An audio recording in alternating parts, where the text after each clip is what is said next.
Eventos de los últimos días, capítulo 5. La vida devocional del remanente. En esta época, precisamente antes de la segunda venida de Cristo en las nubes del cielo, debe hacerse una obra como la de Juan el Bautista. Dios necesita hombres que preparen a un pueblo que se mantenga firme en el gran día del Señor. A fin de dar un mensaje como que dio Juan, debemos tener una experiencia espiritual como la suya. La misma obra debe efectuarse en nosotros. Debemos contemplar a Dios y al contemplarlo, perderemos de vista el yo. La comunión con Dios ennoblecerá el carácter y la vida. Los hombres verán que hemos estado con Jesús como lo notaron en los primeros discípulos. Esto comunicará al hombrero un poder que ninguna otra cosa puede dar. No debe permitir que cosa alguna le prive de este poder. Hemos de vivir una vida doble, una vida de pensamiento y de acción, de silenciosa oración y fervoroso trabajo. Oración y esfuerzo, esfuerzo y oración, será la tarea de vuestra vida. Debéis orar como si la eficiencia y la alabanza se debieran completamente a Dios y trabajar como si el deber fuera todo vuestro. Nadie que no ore puede estar seguro un solo día o una sola hora. El que no hace nada más que orar, pronto dejará de hacerlo. Viene la tormenta que probará la fe de todo hombre.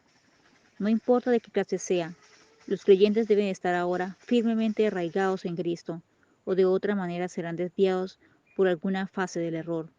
Sería bueno que cada día dedicásemos una hora de reflexión a la contemplación de la vida de Cristo. Debiéramos tomarla punto por punto y dejar que la imaginación se posesione de cada escena, especialmente de las finales. La única defensa contra el mal consiste en que Cristo muere en el corazón por la fe en su justicia. A menos que estemos vitalmente relacionados con Dios, no podremos resistir los efectos profanos del amor propio, de la complacencia propia y de la tentación a pecar. Podemos dejar muchas malas costumbres momentáneamente separarnos de Satanás, pero sin una relación vital con Dios por nuestra entrega a Él momento tras momento, seremos vencidos. Sin un conocimiento personal de Cristo y una continua comunión, estamos a la merced del enemigo y al fin haremos lo que Él nos ordene. Cristo y Cristo crucificado debe ser el tema de nuestra meditación, conversación y más gozosa emoción.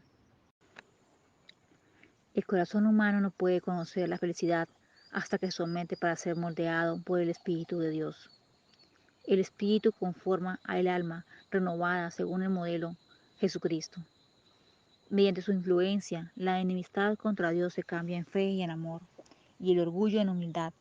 El alma percibe la belleza de la verdad, y Cristo es honrado en la excelencia y la perfección del carácter. No hay en nuestra naturaleza impulso alguno, ni facultad mental o tendencia del corazón, que no necesite estar en todo momento bajo el dominio del Espíritu de Dios. El Espíritu ilumina nuestras tinieblas, informa nuestra ignorancia y nos ayuda en nuestras múltiples necesidades, pero la mente debe buscar en Dios en forma constante. Se permite que la mundanalidad entre en ella, si no tenemos deseos de orar ni deseos de estar en comunión con Él, quien es la fuente de la fortaleza y la sabiduría, el Espíritu no permanecerá en nosotros. Ningún corazón renovado puede mantenerse tierno sin la aplicación diaria de la sal de la palabra. Debe recibirse diariamente la gracia divina, o ningún hombre permanecerá convertido. Esté vuestra fe fundada en la palabra de Dios. Ha sido firmemente testimonio vivo de la verdad. Tened fe en Cristo como Salvador personal. Él ha sido y siempre será nuestra roca, la roca de los siglos. Los cristianos deben prepararse para lo que pronto ha de estallar sobre el mundo como sorpresa abrumadora, y deben hacerlo estudiando diligentemente la palabra de Dios y esforzándose por conformar su vida con sus preceptos. Solo los que hayan fortalecido su espíritu con las verdades de la Biblia podrán resistir en el último gran conflicto. Solo los que hayan estudiado diligentemente las Escrituras y hayan recibido el amor de la verdad de sus corazones serán protegidos de los poderes engañosos que cautivarán el mundo. Nuestros hermanos necesitan comprender los oráculos de Dios, necesitan tener un conocimiento sistemático de los principios de la verdad revelada, que los preparará para sobrellevar aquello que está por sobrevenir en la tierra, e impedirá que sean llevados de aquí para allá por todo viento de doctrina.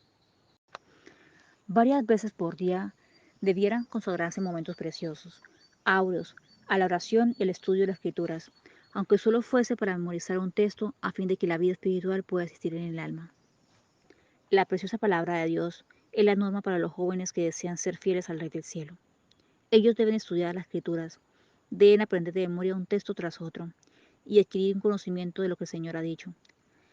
Levantad un muro de pasajes de las Escrituras a vuestro alrededor y veréis que el mundo no puede derribarlo.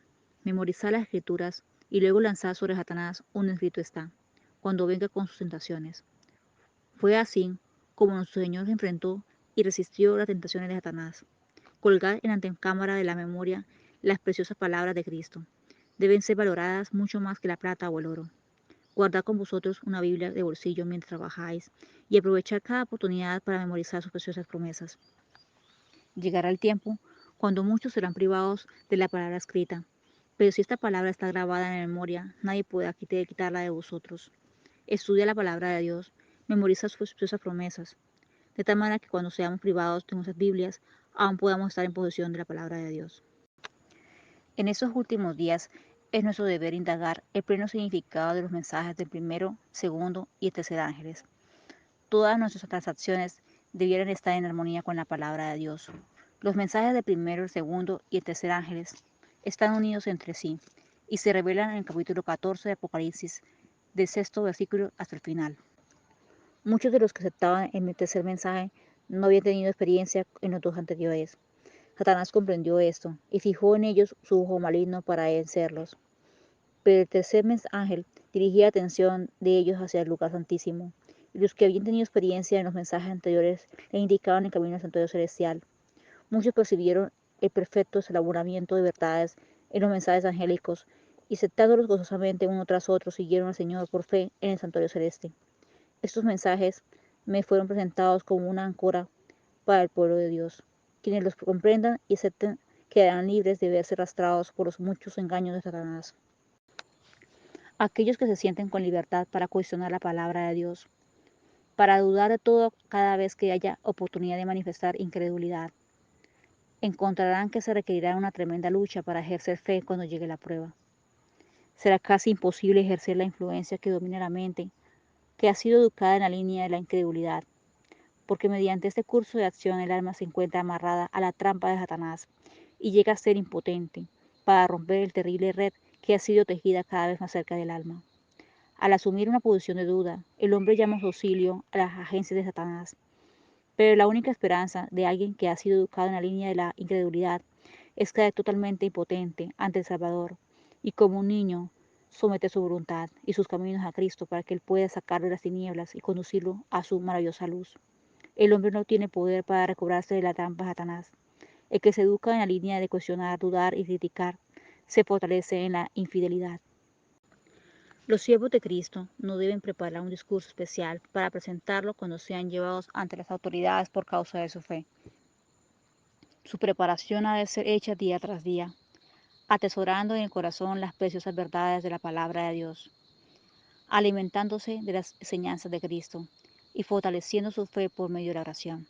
Entonces, cuando sean llevados ante los tribunales, el Espíritu Santo les hará recordar precisamente las verdades que alcanzarán los corazones de los que vinieren para oír. Dios les traerá repentinamente a la memoria el conocimiento que obtuvieron por medio de un diligente escudriñamiento de las Escrituras, precisamente cuando lo necesiten. Cuando venga el tiempo de prueba, habrá hombres que, si bien están predicando ahora a otros, al examinar sus creencias hallarán que hay muchas cosas de las cuales no pueden dar una razón satisfactoria, hasta que no sean así aprobados. No conocerán su gran ignorancia, y en la iglesia son muchos de los que se figuran comprender lo que creen, y no se percatan de su propia indebilidad mientras no se levanten una controversia. Cuando estén separados de los que sostienen la misma fe y sean obligados a destacarse solos para explicar su creencia, se sorprenderán al ver cuán confusas son sus ideas de lo que habían aceptado como verdad. La capacidad de dar razón de nuestra fe es una buena realización, pero si la verdad no va más hondo que esto, el alma nunca será salvada. El corazón debe ser purificado de toda contaminación moral. Pocos comprenden que es su deber ejercer control sobre sus pensamientos y razonamientos.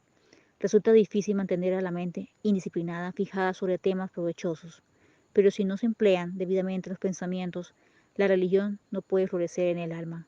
La mente debe preocuparse de cosas sagradas y eternas.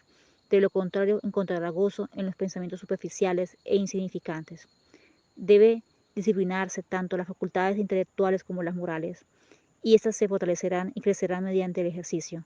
Necesitamos grandemente alentar y cultivar pensamientos puros, castos, y fortalecer las facultades morales ante las potencias inferiores y carnales. Dios nos ayude a darnos cuenta de nuestros apetitos autocomplacientes. Enoc caminó con Dios por 300 años, antes de su traslación al cielo, y el estado del mundo no era entonces más favorable para la perfección del carácter cristiano que lo que es ahora. ¿Y cómo caminó Enoc con Dios? Educó su mente y corazón para sentir siempre que estaba en la presencia de Dios, y cuando se encontraba en perplejidad, sus oraciones ascendían para que Dios lo guardase. Rehusó escoger cualquier curso de acción que ofendiese a Dios. Continuamente mantuvo al Señor delante de sí. Su oración era: enséñame tu camino para que no pueda errar. ¿Qué es lo que tú deseas de mí? ¿Qué haré para honrarte, mi Dios? Así se mantuvo constantemente eligiendo su camino y su curso de acción en armonía con los mandamientos de Dios, y tenía perfecta seguridad y confianza de que su Padre Celestial lo ayudaría. No tenía un pensamiento ni una voluntad propia. Todo estaba sumergido en la voluntad de su Padre. Enoc fue un representante de aquellos que estarán sobre la tierra cuando Cristo venga, que serán trasladados al cielo sin ver la muerte. Él no tuvo tentación así como nosotros. Estuvo rodeado por una sociedad que no fue más amiga de la justicia que la que nos rodea a nosotros. La atmósfera que respiraba estaba contaminada de pecado y corrupción, lo mismo que la nuestra. Sin embargo, vivió una vida de santidad. No se dejó contaminar por los pecados prevalecientes de la época en que vivió. De la misma manera podemos nosotros permanecer puros e incorruptos. Como he participado en todo paso de avance hasta nuestra condición presente, al repasar la historia pasada puedo decir: alabado sea Dios. Al ver lo que el Señor ha hecho, me lleno de admiración y de confianza en Cristo como director. No tenemos nada que temer del futuro, a menos que olvidemos la manera que el Señor nos ha conducido y lo que nos ha enseñado en nuestra historia pasada. Si alguna vez hubo un tiempo cuando una actitud de seria reflexión conviene a todo aquel que teme a Dios, es ahora, cuando es esencial la piedad personal. Debería plantearse la pregunta: ¿quién soy yo? ¿Y cuál es mi trabajo y misión en este tiempo? ¿De qué lado estoy trabajando? ¿Desde Cristo o del enemigo? Que cada alma se humille ante Dios, porque seguramente ahora estamos viviendo en el gran día de expiación. Ahora mismo los casos de muchos están siendo examinados ante Dios, porque deben dormir en sus tumbas por un corto tiempo. Para ese día, vuestra profesión de fe no es vuestra garantía, sino el estado de vuestros afectos. ¿Está limpio de contaminación el templo del alma? ¿Están confesados mis pecados y me estoy arrepintiendo de ellos ante Dios para que puedan ser borrados? ¿Me estimo a mí mismo demasiado livianamente?